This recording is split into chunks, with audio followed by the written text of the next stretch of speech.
இப்தார் விருந்து நடைபெறுகின்ற இந்த நன்னாளில் தேர்தல் அறிவிப்பு வந்துவிட்டது. எவ்வளவு பொருத்தமான நாள், எவ்வளவு இனிமையான நாள் என்பதை நாம் எண்ணி பார்க்க வேண்டும். அதிமுக பொறுத்த வரைக்கும் ஓட்டுக்காக அரசியல் செய்கின்ற இயக்கம் அல்ல, மக்களுடைய அடிப்படை தேவைகளை பூர்த்தி செய்கின்ற இயக்கம் அதிமுக. எங்களுடைய இருவரும் தலைவர்கள் அவருடைய வாழ்வியலை பாருங்கள். தனக்கென்று வாழாமல் மக்களுக்கு வாழ்ந்த தலைவர் என்று சொன்னால் அது நம்முடைய அனைத்து இந்திய அண்ணா திராவிட முன்னேற்ற கழக தலைவர்கள் தான்.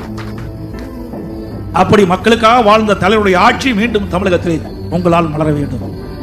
சிறுபான்மை மக்களை கண்ணை இமைகாப்பதை போல காக்கின்ற அரசும் அதிமுக அரசு, அதிமுக கட்சி.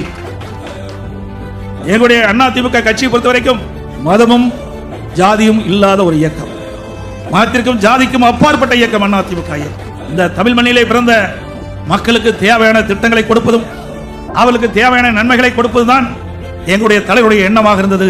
அதே வழியில் அம்மா மறைவுக்கு பிறகும் அதிமுக அரசு, அம்மாவுடைய அரசு செயல்பட்டது.